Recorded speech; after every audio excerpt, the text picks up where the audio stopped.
the number one shortage in the United States and Canada are people. We went from having a growing population. We were the only Western country with a net positive growth to a shrinking population. We almost overnight started looking like Europe.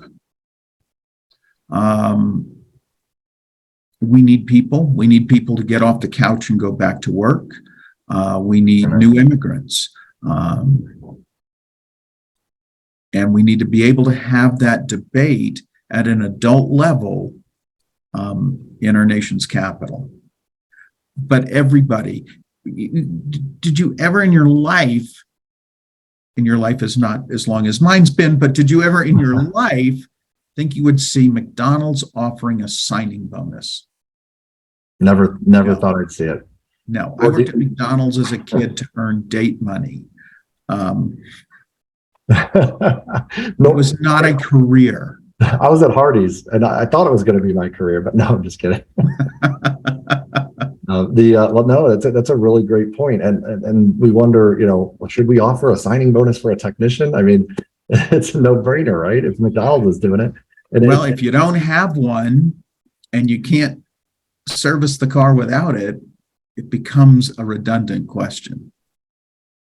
Yeah, and to your point, we just had a really interesting thing play out with one of our dealer service departments where they had a union negotiation and 5 technicians quit supposedly because of the union negotiation.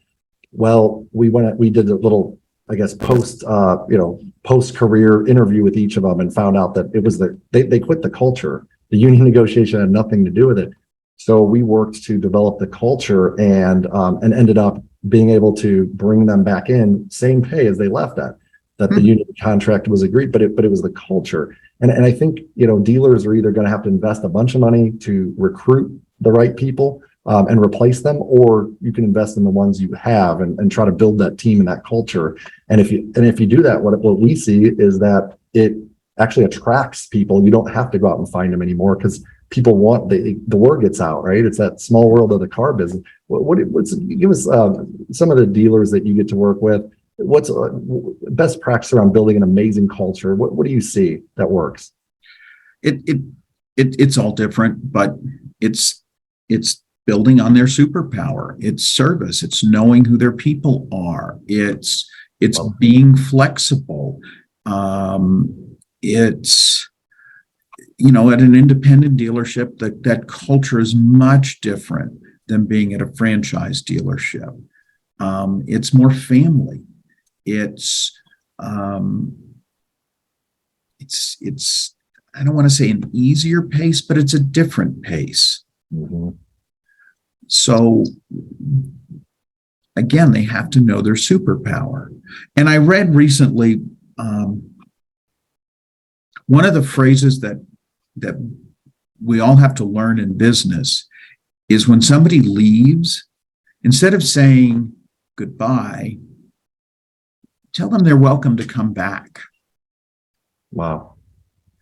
Because we have, just like we have a shortage of vehicles, we have a shortage of people who are willing to work.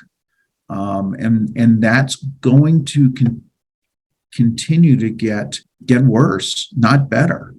Really? For the foreseeable future, until we open, and bring in more immigrants that can do those jobs, or figure out what motivates someone to come back into the workforce. But there's some 2 million baby boomers that left the workforce wow, during the pandemic and have not come back. You know what? I love what you just said there. What motivates them to come back into the workforce? There was you'll love this one, Bob. There was a dealer of mine. We had a master certified technician. He'd been there for 30, 40 years, a long time.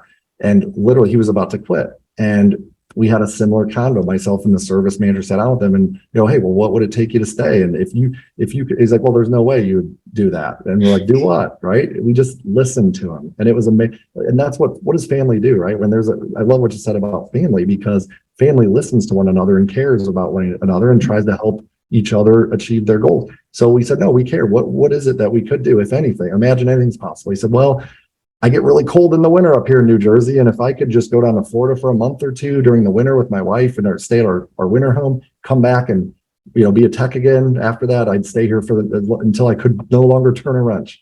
And the service manager's like, done. And he's still there today. That was 2-3 years ago. Right. If you have a good employee, do whatever you can to keep them, because it's going to be harder and harder to replace them.